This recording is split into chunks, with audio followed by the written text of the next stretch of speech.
Hey, this is Matt with Now Realty, and in this video, I'm going to show you how to figure out how much your house is worth using Zillow. And we're not talking about looking at the Zestimate. We're actually going to go in and pull comps manually and find out how much your house is worth. Speaking of the Zestimate, let's go down here to the bottom of the page at Zillow real quick. And I just want to show you, because a lot of people really rely on the Zestimate and treat it as if it's some sort of appraisal or something. The Zestimate is inaccurate almost always. And a lot of times it can be off by a lot. So Zillow publishes the stats, and we'll go to off-market listings here because that's going to be what your house is. And I'm going to go to Orlando because that's where we're located. Now, Zillow, the stats that Zillow has published say that in the Orlando area, the Zestimate is going to be within 20% of the sale price, only 87.2% of the time. And you might be thinking, oh, well, 87 is pretty good. But if you think about it, a $100,000 house, to make the math simple, within 20% of the sale price could mean 80,000 or it could mean 120,000. So that's a $40,000 price range there, and you really want to get your house priced a little bit more accurately than that before you list it, instead of relying on Zillow to get it within 20% of the sale price. So, and even when you look at within 5% of the sale price, which is pretty good, but even within 5% of the sale price in the Orlando area, Zillow's only going to be right around 44% of the time, so less than half of the time. So odds are your house is going to be, the Zestimate for your house is going to be off by a lot. And let's look. Tampa is another place where we do flat fee MLS listings, and in Tampa it's actually more inaccurate. It's only around 35% of the time it is within 5% of the sale price there, and within 20% of the sale price only 80% of the time. So just to give you an idea, you can come look at these stats. It's at the bottom of the page on Zillow. They publish this data, and they'll even tell you, like, the Zestimate is just to get you within the ballpark. It's not, it should be used as a starting point, is what they say, and that's exactly right. You're just trying to get an idea, but really to get a more accurate price, you have to go in and do it manually. So I'm going to show you how to do that. So we're going to go to Zillow. I'm going to use a house that we are currently in the process of flipping in Leesburg. We're actually renovating it right now, and you can see this is a 3-bedroom, 2-bath house, 1,855 square feet, and it was built in 2005. And there it is there. I don't think it's been listed before, so it's just got the street view. So Zillow has this estimate on this house at 190,000. So what we're going to do in order to determine what it's actually worth, let's go. Now you can type in the zip code to kind of get to this, get to the general location of your neighborhood. I've already been looking at it, so it's already over top here for me, but find your neighborhood. This is the neighborhood this house is in right here, this square area. And what we're going to do is, we'll click remove boundary there. We're actually going to draw a boundary around your neighborhood because you really don't want to pick houses that are outside of your neighborhood because they're not really going to be good comps. Now, if you're out in the rural area, you're going to have to maybe search by the entire zip code to find stuff that's similar. But in a neighborhood like this, where it's, cookie cutter, builder grade houses, we really only want to pull comps from this area. These houses over here are really old. They're run down. We don't want to pick anything from over there. And then these houses up here to the north were built in the 70s and 80s. They're not comps either. We want these mid 2000s, from this neighborhood, these houses here. So we've got our boundary set up. So now we're only going to be looking in that area, and all the listings will start popping up over here. So what we're going to do is filter it down. We only want to look at sold listings. It doesn't matter what a house is for sale for. Doesn't mean that's what it's worth. You can list it for anything. It doesn't mean it's going to sell for that. So first of all, we only want to look at sold listings. Okay, we've got quite a few sold listings in here. We don't need to touch price, beds and baths. We're going to pick 3-bed, 2-bath, since that's what we have, and we're going to use exact match on this. Now, if you're having trouble finding comps, you can leave exact match unchecked, but I know that there's enough 3-bed, 2-baths in this neighborhood for us to use exact match in this case. So we'll press done there.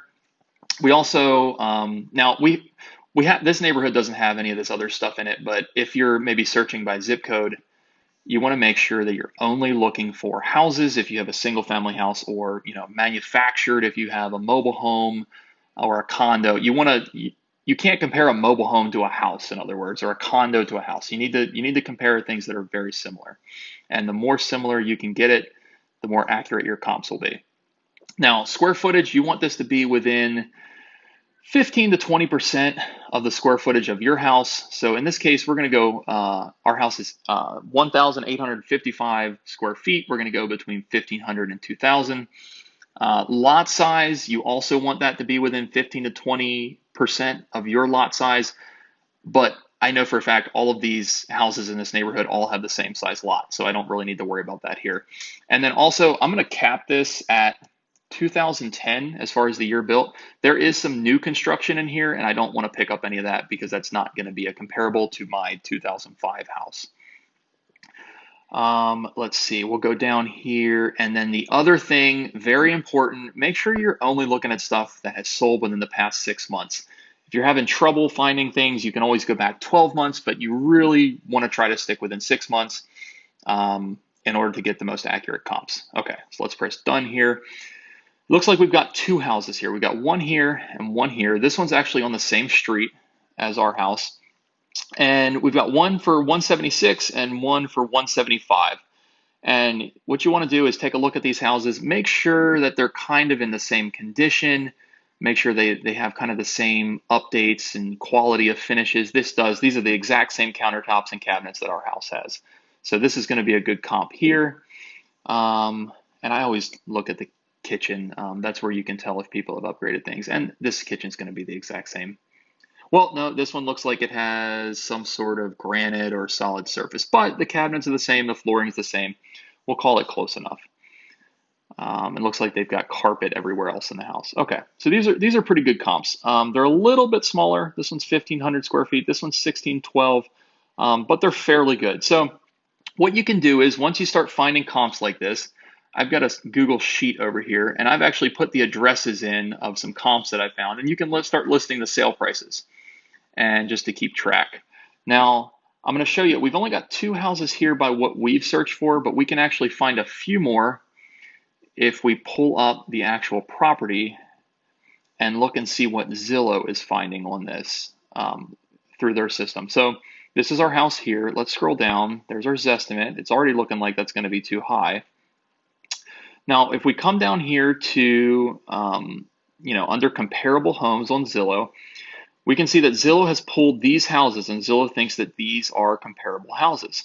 So sometimes it'll pull things that you weren't able to find on your own just because your search parameters weren't set up exactly right. So first of all, this is a different neighborhood. This is a different neighborhood. We don't want those.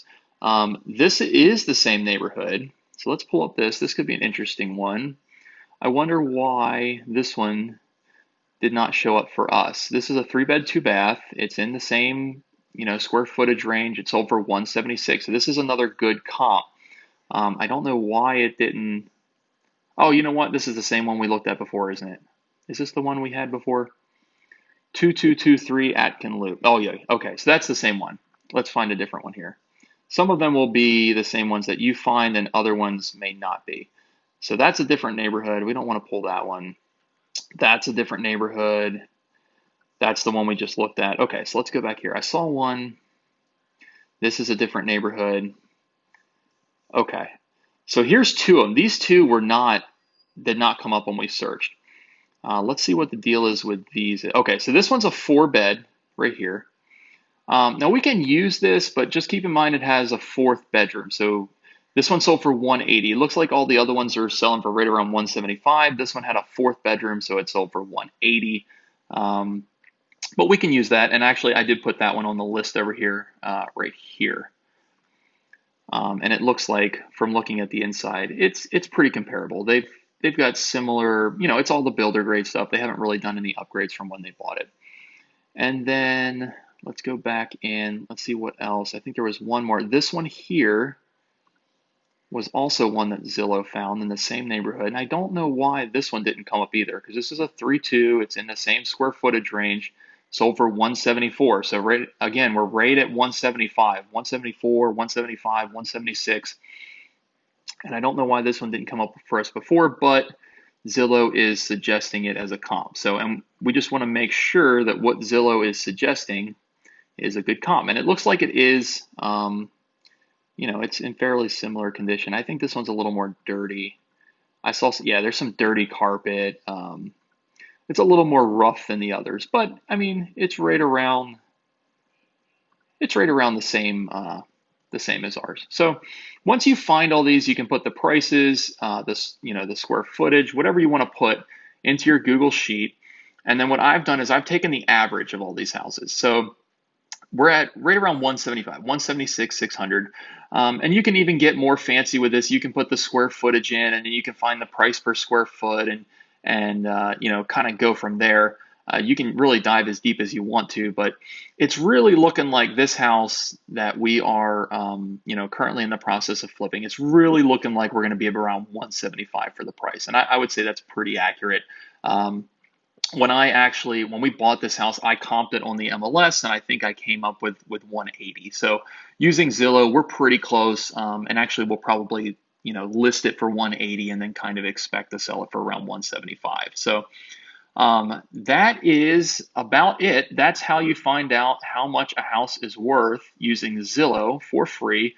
And remember, we just came up with 175. Zillow is showing this as 190. So you can see that if you're looking at this estimate, it can be off by a lot sometimes. And they give you the range here, 181 to 202, which is still, I don't see any evidence that this thing is going to sell for 181 to 202. I don't know where they're getting that. But it just goes to show you got to look at this stuff on your own. You can't take this estimate for face value. You really got to dig in. Now you can go down here and use the comparable homes that Zillow is suggesting, but make sure they're in your neighborhood. Make sure they're actually comparable. Kind of put a human eye on it to make sure that Zillow is giving you stuff that's actually accurate. And look, we've got comparable homes, average sold price 179. So if the average sold price of similar homes is 179, where is Zillow getting this 190 at? I don't know. But it just goes to show you got to do some extra work to figure out what your house is actually worth. So just a recap here, make sure that you're pulling comps from your neighborhood if possible. If not, you need to pull comps that are, at least really similar. You want the square footage and the acreage to be within 15 to 20%. You want ideally the same number of bedrooms and bathrooms. You want houses that are in similar condition. You don't want to compare a 2005 house to a house that was built in the 1920s. Really try to get it, try to find stuff that's almost exactly the same as your house, and find houses that sold. Don't look at the Zestimate. Don't look at what houses are currently listed for. What something's listed for has no bearing on what it'll actually sell for. So those are just kind of the things that you need to keep in mind when you're actually trying to price your house. So I hope this video has been helpful. If you have any questions about this, contact us through our website, listnowrealty.com. If you need a flat fee MLS listing in Orlando, Central Florida, Tampa, we cover around 15 counties now for flat fee MLS listings, and we can get your house actually listed on the MLS for a flat fee. So again, my name is Matt Butner. I'm the broker and owner of List Now Realty. Have a great rest of your week, and I will see you on the next video.